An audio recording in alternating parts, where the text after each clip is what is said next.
Nothing like a nice cup of tea. Hey everyone, and welcome to the Planet OSRS Complete Guide to Moons of Peril.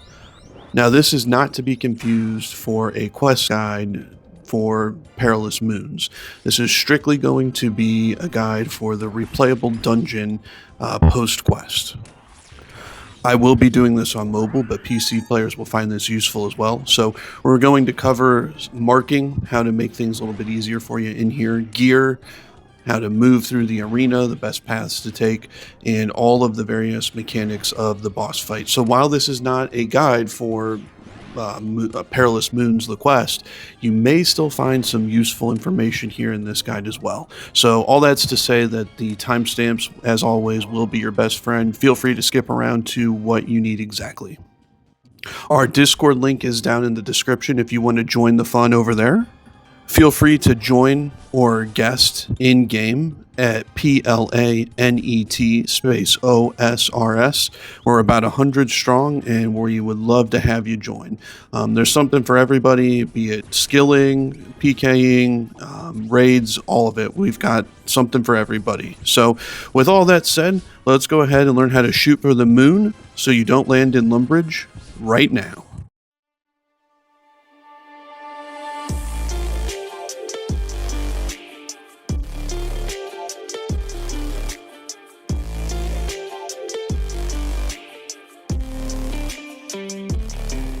Tagging and marking.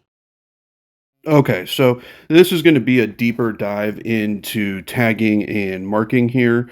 I've had some feedback from a few folks that they've had some issues with it. So I want to explain the process behind it because I think if you understand it better, you'll be able to be more successful when doing this in the future. Now, if you're playing on RuneLite, where you can just select what you want tagged by tile markers and inputting that data manually, you can skip right over this part. This is going to be more for people who are using the RuneScape client and or mobile players. So you can feel free to skip right on over this. You're not going to hurt my feelings any. But if this is going to be useful for you, I'm going to go ahead and get started here. So the first thing I'm going to do is go into my hotkeys and turn tagging on. Now I'm going to use this guard over here, and I'm going to just tag him. Now, you can see that only he's highlighted. There's an outline around him, and it's labeled what he is above his head. So I'm going to go ahead and attack him. You've heard of Wreck-It Ralph. Well, this is going to be Get Wrecked Ralph.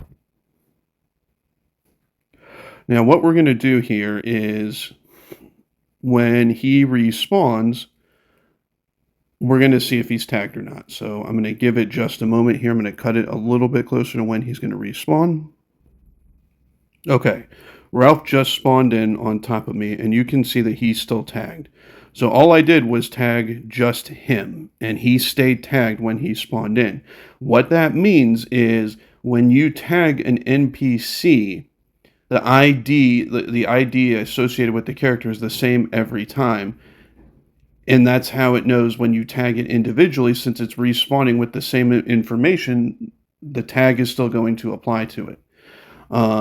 And that's how the game knows that it's tagged. So now, watch what happens here. I'm going to hit tag all.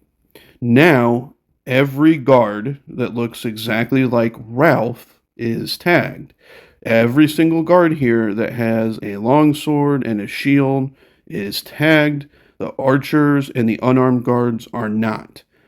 That's how it works for NPCs. So now we're saying every single character in the game that has this exact ID with this exact look and everything, when the game goes off of the ID, is now going to be marked.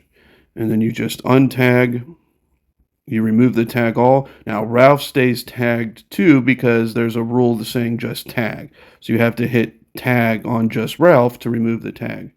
So that's how tagging behaves for NPCs. Because it respawns with the same ID, the tag is going to stay there. But let's take a look and see how tagging behaves for inanimate objects and some other things like that that you may want to tag throughout the game. We're going to do that right now. Okay, so I'm at the Eclipse Moon boss fight. I'm at the Sphere special attack where you use this sphere as a shield from him. I hit tag on it. Now we're going to see if it behaves like Ralph. I'm going to speed it up here, and we'll see the next time we get to that special attack. We'll see if it stays tagged like the NPCs do. If it behaves like an NPC, it'll stay tagged. So it's not. So what that tells us is, unlike NPCs, when inanimate objects respawn, their unique identifiers are different. So the only way to make sure that this is going to stay tagged every time I come in here for this fight is to hit tag all. So I'm going to extend it again to show you. It's going to spawn tagged this time. This is how you're going to want to do this for inanimate objects, like Vardorvis, for instance, with the tendrils. If you just hit tag on the tendril, once it despawns, even if there's another one that spawns in the same location, it won't be tagged. You have to hit tag all. That's going to be the best way to get this done. So I hope you found this helpful, but let's take a look at the next part because we're not done yet. Okay, so now that we have an understanding of how tagging works for NPCs and inanimate objects, we need to talk about the mysterious stranger. This is the third and final piece of the tagging puzzle that I want to talk to you about. So I'm here at the Hallowed Sepulchre in the northeast corner of Darkmire. You can see Port Phasmathus right there, Canifus over here. So again, northeast corner over here of Darkmire. I'm going to go ahead and go in.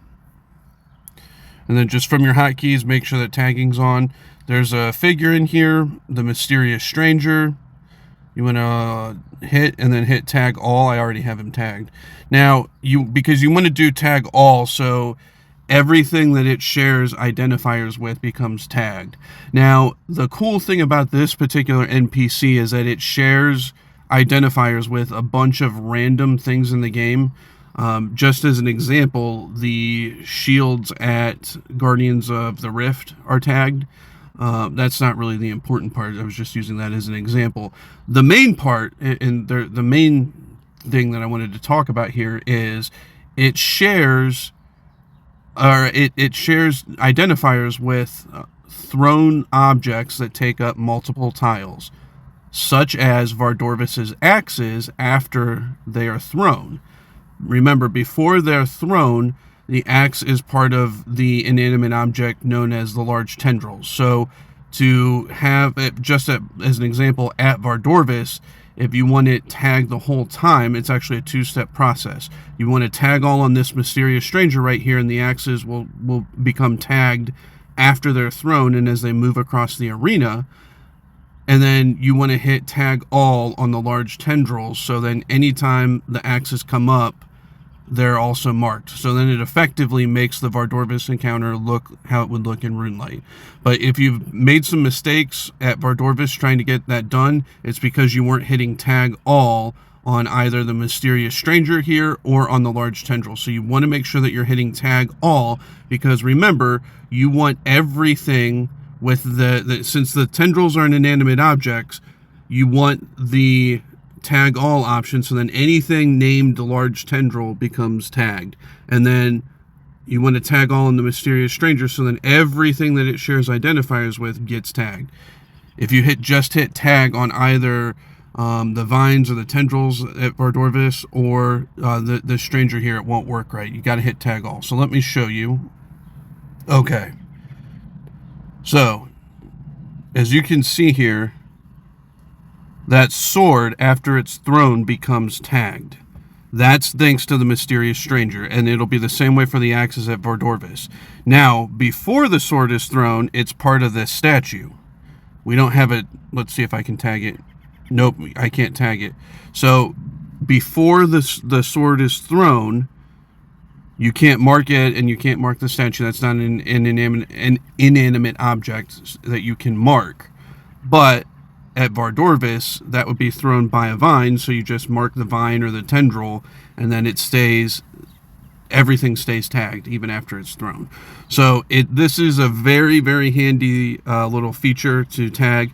Where this comes into play for our purposes here at Moons of Peril is tagging all on the mysterious stranger will highlight the buffed circle, the one that protects you from taking all the extra damage at Perilous Moons. So It's a nice little feature. I just wanted to kind of go over that. That's everything that you really need to know and understand to be successful and good with tagging to make your boss trips and encounters a little bit easier. I hope you found this helpful, and I will see you on the next part of the guide.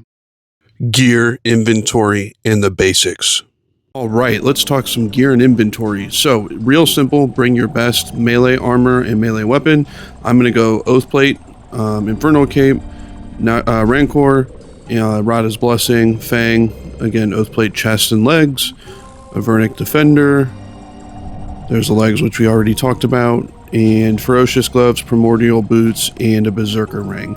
Inventory, you can go empty, don't bring anything in with you. I'm choosing to bring a teleport out when I'm done to go on to whatever I want to do after this. That's it for gear and inventory. Real, simple, and brief and concise. So let's talk a little bit about an overview of the encounter. So the first thing that you're going to want to do when you get in here is you're going to want to do a little prep. You're going to want to make your potions and get your food. After that, you're going to just want to run through the arena to the various 3 bosses and defeat them to loot the chests that you get at the end. Now, as far as the prepping aspect of this, I would not recommend bringing your own food and potions. You can make and catch everything that you need here. It doesn't take a whole lot of time. The potions heal prayer and boost your combat stats. The food that you can catch, you get it relatively quickly. It cooks really fast and it heals for a ton. There's no need to bring in your own food or potions here. It would be just a waste of money and eating away at your profit that you stand to make. Okay, let's talk about the boss encounters here. So when you get to the specific area where the bosses are located, you just click on the statue to go into the boss fight. You can spawn in at any phase of the fight at all. They might be in the middle of a special attack. You get a little bit of a grace period, and then you're expected to kind of work through the attack from there. So you might be spawning in on a special attack. Just go ahead and work through it if that happens, and it'll get back onto the normal phase. The normal phases of the fight there's 6 normal attacks between each special attack. You can theoretically out DPS the bosses enough to where you don't see both special attacks, but more often than not, you're going to see both of them. So every 6 normal attacks, there's a special attack. Now, when you get in there, typically you'll spawn during a normal attack. There's going to be a highlighted moon on the ground. You want to run to the highlighted moon and make sure that you're attacking the boss from the highlighted moon. That will stop you from taking extra damage. Every 3 attacks, the moon's going to rotate to the one like next to you clockwise, and it just rotates like that. So you just want to move with it. So 3 attacks, the moon's going to rotate next to you clockwise. 3 attacks, special attack, and then it's rinse and repeat. 3 regular attacks, the moon's going to switch. Another 3 regular attacks, special attack. Now, you will see other people in here in the boss fight with you going through it. They cannot damage the boss for you. It's kind of instance, but you can see other people fighting it as well. So don't think that, just because somebody else is in there with you that they're doing damage on the boss for you. That is not going to be the case. The bosses can also hit through prayer, so there's no point in praying magic, ranged, or melee in here. It's not going to do you any good, but offensive boosting prayers, the best one you have, will definitely help you. And like we were talking about a moment ago there, the potions will boost your combat stats as well as restore your prayer points as well. So that's well worth your time to use them. They're a very valuable asset as you go through here. So that basically covers the overview of the encounter. Next, I'm going to go into more detail on how to prep for the fight, and we'll get into that right now. Preparing for the fight. All right, so we're going to go ahead and talk about prepping for the fight. There's an earthbound cavern and a streambound cavern up here. The earthbound cavern is up on our left. Now for this, we're going to primarily be using Hunter. You have to have 20 plus Hunter to be able to catch the lizards that we're going to catch, and 30 plus cooking to cook them. It's recommended though that you have over 50 plus in both of the stats to make it go a little bit faster.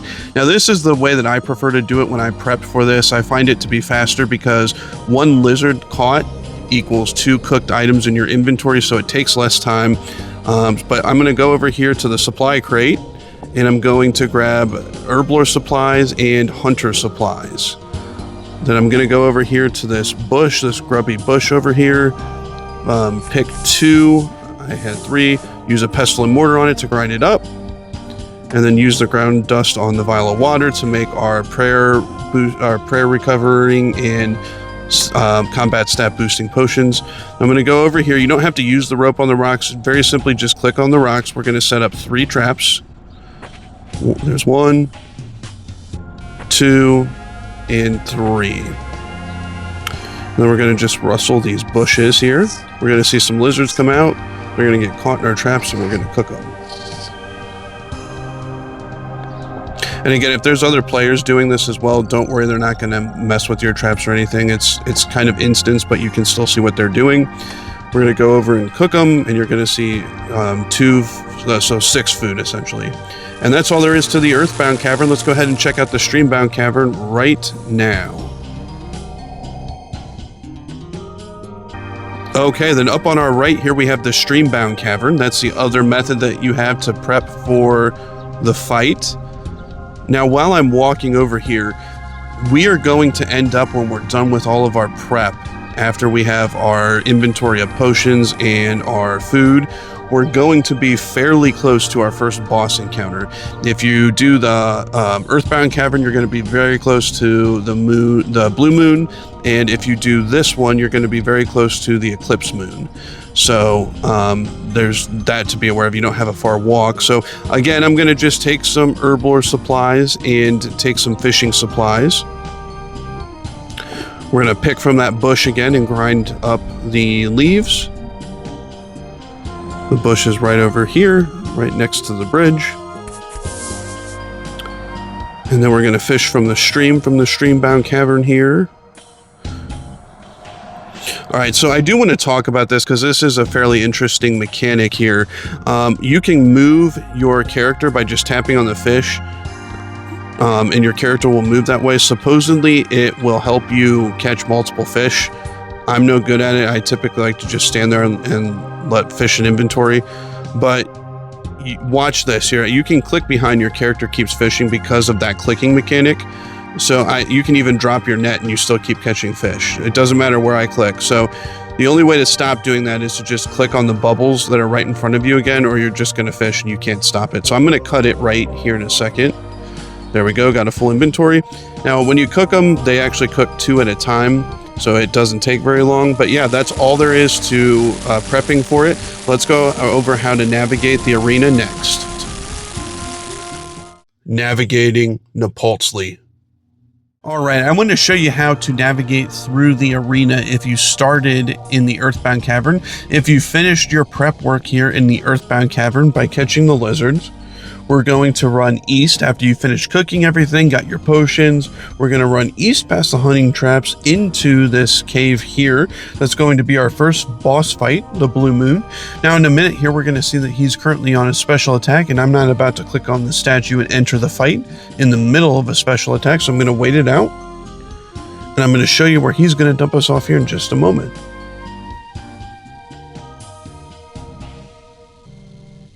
Okay, so after you defeat the Blue Moon, this is where he's going to dump you off here down in the catacombs. I'm going to make a cup of tea, which is going to restore my run energy.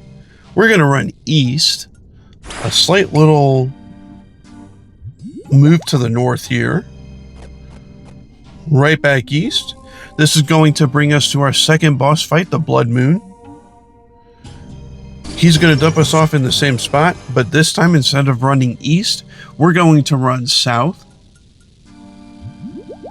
After I make a cup of tea.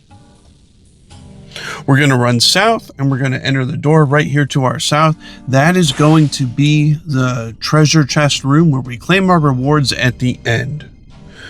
And instead of even looking at the chest or doing anything, we're going to run straight past the chest through the door to our opposite here.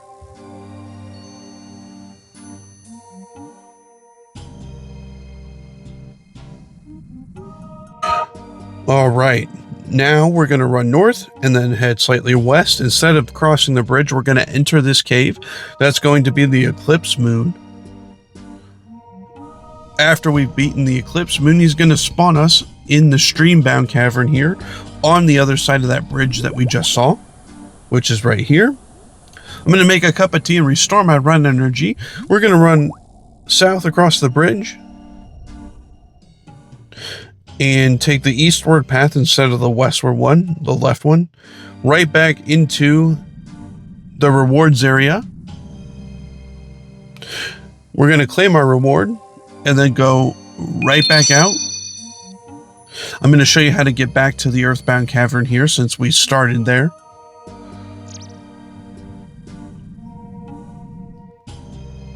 So we're very simply going to cross the bridge, down the stairs, and we're going to see a cave entrance.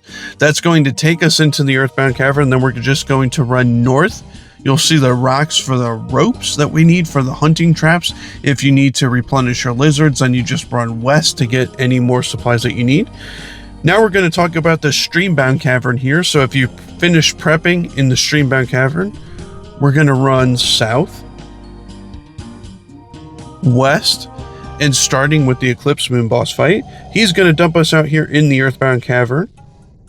And then we just run east, past the hunting traps, into the area where we fight the Blue Moon. After we've dispatched of the Blue Moon,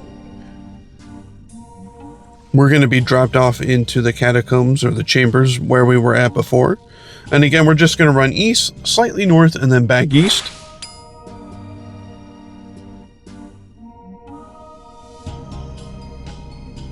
And there's the Blood Moon. And again, he's going to spawn us off right here in the same spot. All we have to do is run south. But unlike when we started in the Earthbound Cavern, this time when we hit the rewards area, we can claim our reward. And then after that, we just run straight through to the other side.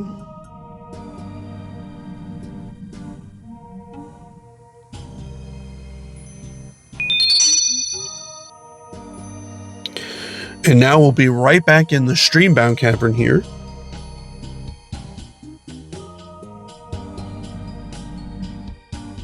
All right, we're back in the Streambound Cavern. We'll see the bridge that we have to cross. The supply crate will be right over here to the west. If you need any more supplies as far as fishing or herblore, they're right there. Now I'm going to just show you again in more detail here. We're going to go down the steps, in through this cave here, and that's where the Earthbound Cavern is. I know I mentioned it before, but I'm showing it in a little more detail here. So right up over here, we're going to see the hunting traps, and we're right back where we started. If you were in the Earthbound Cavern, let's talk about the bosses next.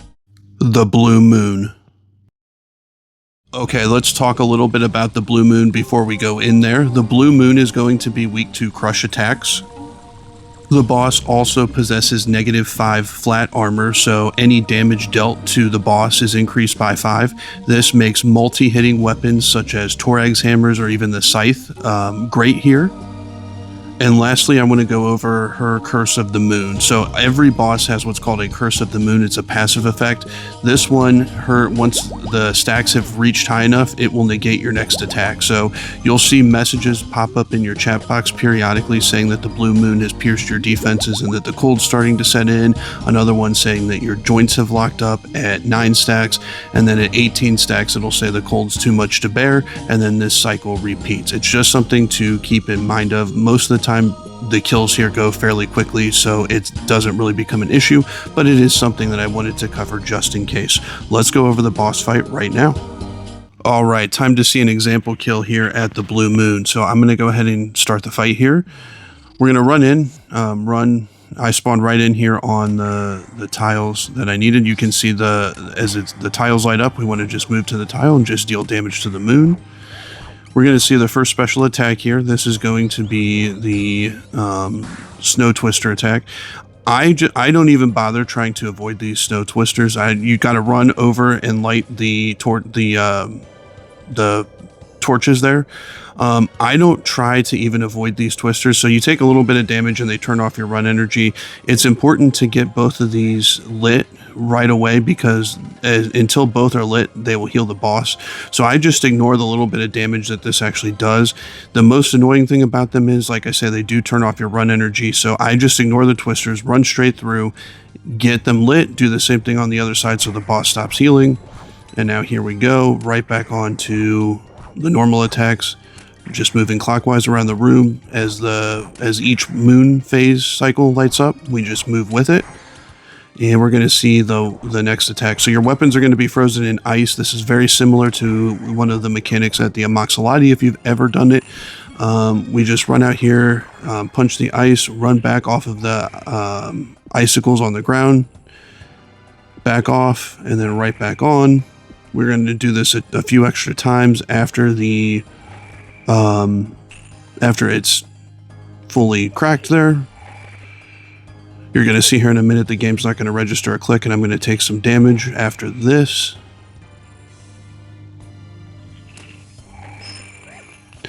And then it's just right back on the normal attacks. And that's all there is to it. That's the Blue Moon fight. We'll cover the Blood Moon next. The Blood Moon. Okay, let's talk Blood Moon. The Blood Moon is going to be weak to slash attacks. The boss also possesses -2 base armor, so any damage that you inflict to the boss will be increased by 2. This means multi-hitting weapons such as Torag's hammers or the scythe will be to your benefit here as well.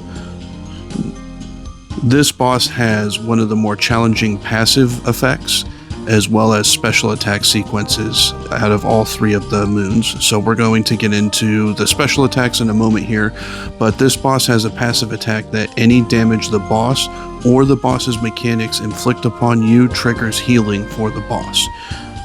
Mistakes here can be more costly than they first appear, especially the Blood Jaguar attack. So lower level players may want to prioritize higher defense to minimize the amount of health that the boss actually heals on all of this, but we're going to go ahead and get into those more specific mechanics of the fight.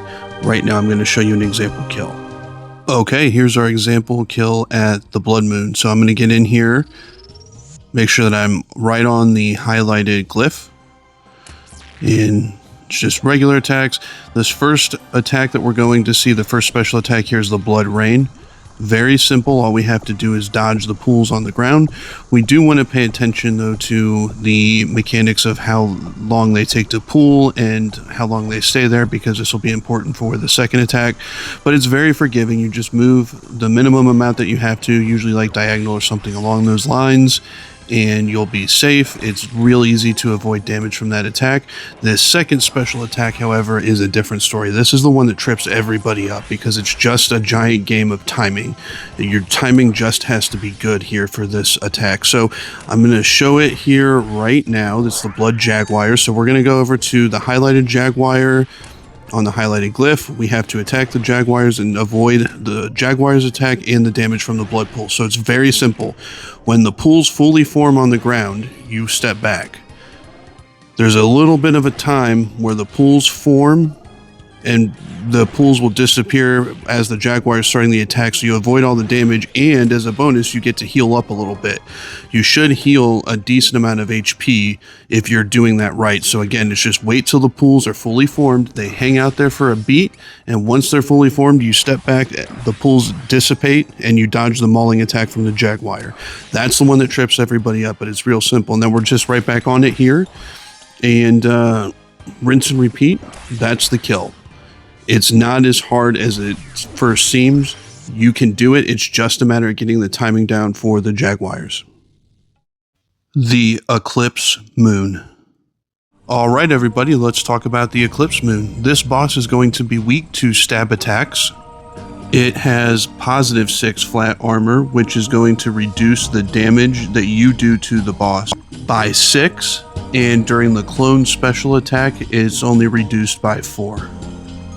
This boss's Curse of the Moon causes some of your attacks to be glancing, which reduces the damage that you deal to the boss by 12 during regular phases of the fight, and by 6 during the clone special attack.